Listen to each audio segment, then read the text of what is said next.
Hello everybody, welcome to this playthrough for Rookie Division with various wins for the Ocean Links 9-hole cup. Now with a modifier where we will just have tailwind, but have in mind that I think we all learned from the last time we had just tailwind modifier that it's not just going to be straight tailwinds. We're going to have crosswind and tailwind angles together and stuff like that. So even though we are excited to send it, it might not be possible to send it on some of the holes. However though, here in this video you will see videos that do have other winds than tailwind also. Why? It's because I do not have tailwind videos for all the holes. So I've done my best to give you a video that at least explains to you how to play the different holes in the Ocean Links 9-hole cup, because we do have a mix of the Drummer Links, Centenary Harbor and the Name Cliffs.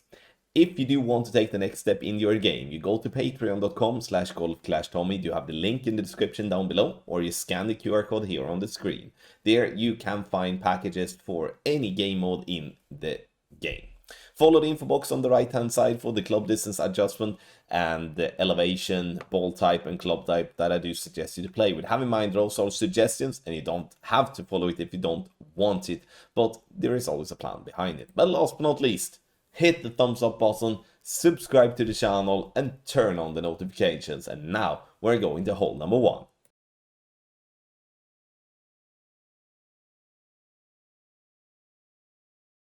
Hole number 1, this is an old classic, and here we're going to bounce on the fairway pad in the center of the water every single time. I know there's a risk of going into the water if you make mistakes with your adjustment or, you know, with the ball centering and stuff like that, but it's still a risk you're going to have to take.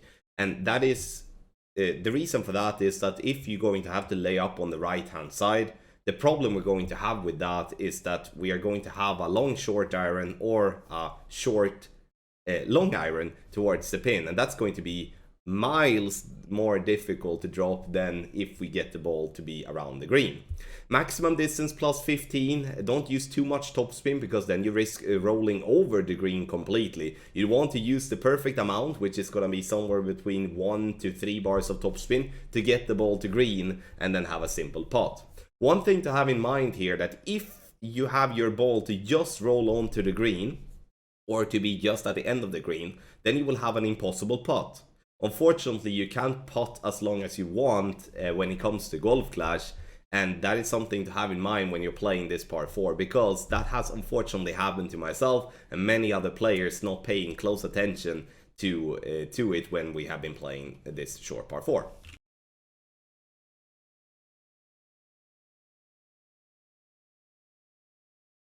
Hole number 4 is another par 3 where if we go back to hole number 2, the ball guideline is going to be very important here, and as having a bad ball guideline will offer a big inconsistency in the result here. However, I would see hole number 4 to be probably the easiest of the par 3s to drop, if we can call it easy to drop a par 3. Adding 1.5 bar topspin, trying to have the ball guideline straight towards the pin. Medium distance with a 20% over adjustment, and as we're not in the need of having any side spin here, I'm using a mauling to reduce the wind just slightly, but still played very cheap in terms of not spending any of the better balls. Center the ball and hit perfect. Bounces on the fairway over towards the green here, and we like how it zooms in like this. Maybe we can drop it. No, we cannot. We missed it left, and that's obviously, again, it looked like we were aiming straight at pin. It might be so that we are slightly off with our position or we need to add more adjust. Unfortunately, that's very hard to know because, again, replicating this position that we're having is very tough to do. In the end though, it's a safe birdie, and that's something we can live with moving on to hole 5.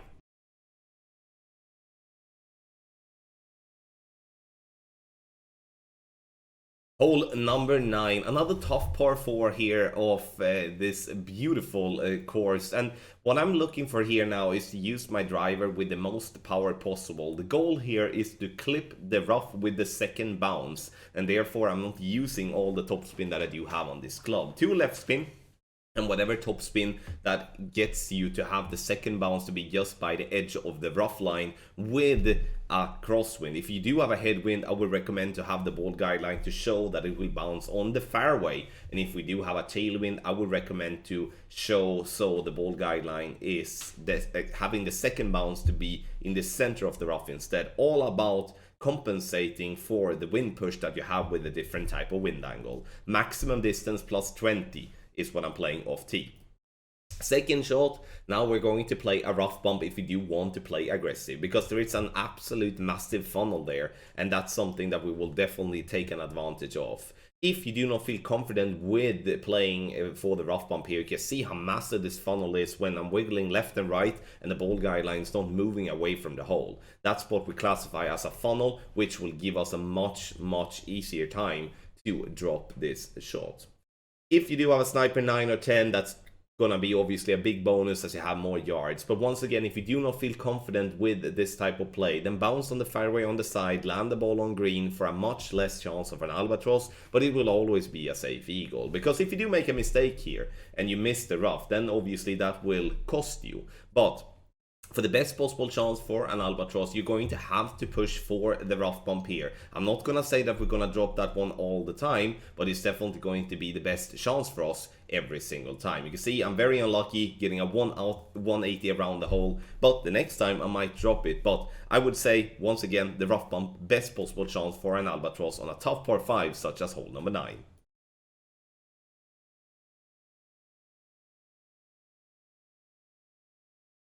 Hole number 4. This is going to be a par 3 with a lot of bumps. There is a rough bump just to the right of the bunker on the left. But when we're playing with such a low accuracy clubs and also with bad ball guideline, that rough bump will that's going to be generally crap. So I wouldn't recommend to go for the rough bump here from front tee. I would recommend to do a regular backspin bounce over by using around 2 to 3 bars of backspin depending on what wind direction we have off tee, and use medium distance plus 20. I'm playing with a Marlin ball here to reduce the wind just slightly, but at the same time keep it very cheap. We bounce on the fairway over towards the green, and we're just burning the edge. Needed a little bit more adjustment, or we needed to move our target a little bit more to the side than what we have there. And that's obviously the difficult part with long irons and short irons with a bad ball guideline. We don't really know if we're aiming directly at pin or not.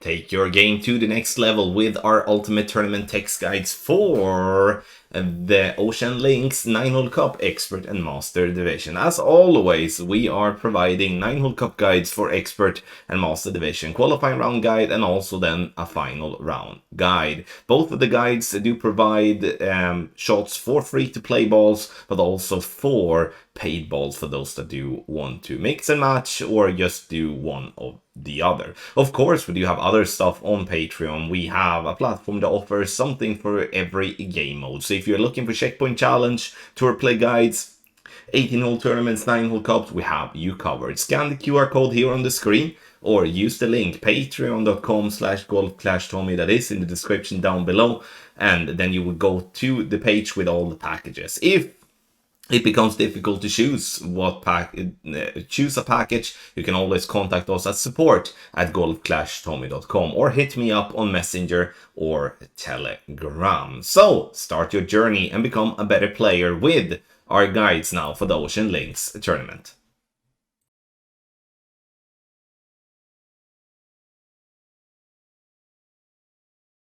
On hole number 5, we are going to use the quarterback to lay up short on the fairway. But first, I'm kind of thinking about maybe trying to cross the water. And just to have that said, that is a possibility. However, though, you would have to have some decent clubs. Meaning that the big topper in level 4, I would say, is somewhat minimum here to be able to then go max OP and get the ball to go over the water and possibly to green. But if we do play with lower level clubs and don't maybe have that many power 3, 4, 5 balls, then I'm gonna have to just lay up here. And you can see here that I'm using a quarterback and I'm actually playing with a Marlin, not with a Katana, because we don't really need more than a Marlin here, as we're not using much spin for the first shot and we're not doing much spin for the second shot either, which obviously helps us to have being able to play with the Marlin like this. So very simple drive, just straight up the fairway with max plus 10 as the adjustment. Second shot, we're gonna play a rough bump, and here it is important to check where maximum line are and check where minimum line are to give yourself a good guess on what club distance you have here for the second shot. Ball guideline here is going to have to be slightly short of pin, and the reason for that is due to the less developed ball guideline compared to those clubs such as the Sniper and high level long iron such as Grizzly and the B52. Ball guideline short of pin, no elevation, and then true club distance number. So this is going to be played very close to medium distance of our club. And then center the ball, hit perfect, and this is going to be a very good chance for a drop here on hole number 5. Bounce into the rough and it rolls out onto the green, and we get this one to drop dead center for an eagle on hole 5.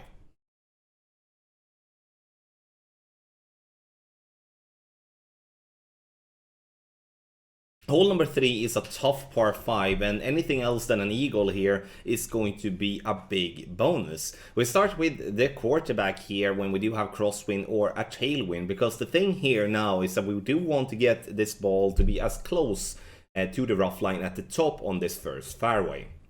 Adjustment max plus 10, and I'm using 3 topspin and a little bit of left spin together with that. Once I've adjusted max plus 10, I'm pushing up to max because once again, I do want to get as close to the rough line at the top.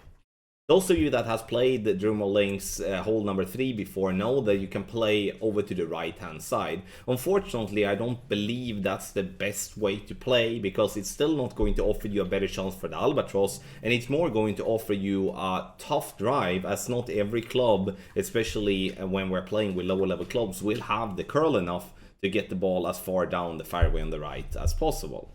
Now the second shot, we're gonna play up on this little fairway pad inside all the rough and sand here. We're gonna use 2 right spin and a little bit of top spin here.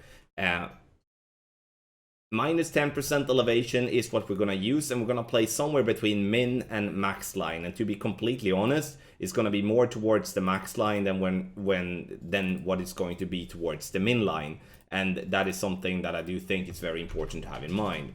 Using a little bit of curl to straighten the ball out, and now in this instance we are very lucky getting this ball to drop for an Albatross. And I call this luck because having to use curl, have basically no ball guideline to follow, then it becomes a lot of luck. However though, if you miss the pin there, you will definitely sit yourself nicely for a putt for an eagle.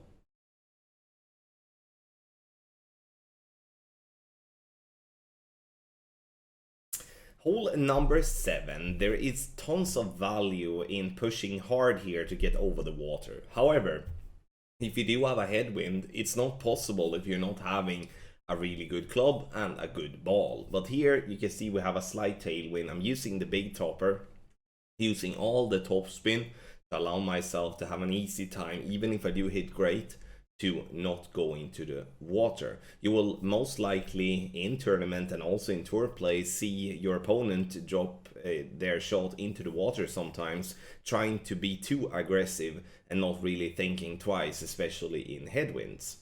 Adjust max plus 20, then I'm using all the overpower that I can. You can see that using all the top spin allow me to hit great left and also great right, and I will still be on fairway. If doing that correct, we're gonna have a short iron towards the pin, and this is obviously miles better than having to play blindly with our wood club from distance, because that's what we're gonna have to do if we're laying up before the water. Would you have all the trees in the way, and we can only then play to secure the birdie, and that's not really what we want to do on a par 4. So 10% elevation on the second shot, true club distance, using all the right spin to put myself away from the bunker as much as possible. And obviously then it's all about making an educated guess to get the correct number. Unfortunately, I adjust 0.1 too much, burning the right edge, but in the end we're getting ourselves a nice chance for an eagle.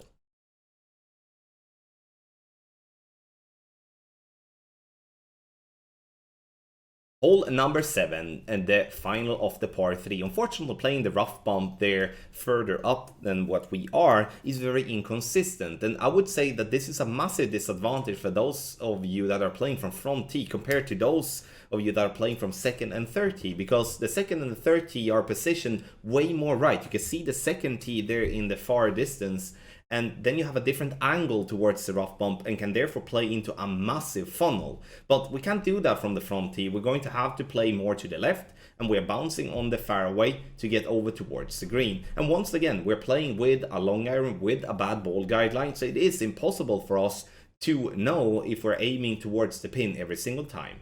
Medium distance with a 10% over adjustment, and I'm playing this one with a basic ball, which you could technically have done on hole number 4 too. But here I'm playing with a basic ball. I'm not in the interest of spending any ball that it costs more, if I can phrase it like that. Medium distance plus 10. A little bit of backspin or topspin depending on what wind angle I'm having, and I'm using my backbone or whatever long iron that gives me the best ball guideline.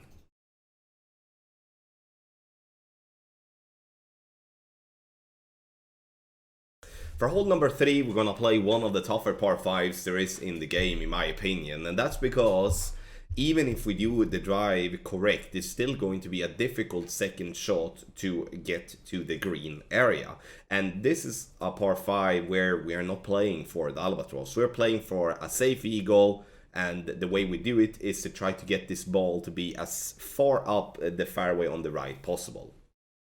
Do left spin and a little bit of backspin here, and where adjustment is max plus 15, and we're using outside wall left curl. The adjustment and the spins will vary depending on what wind direction you have off tee, but the end result is something we would like to be the same.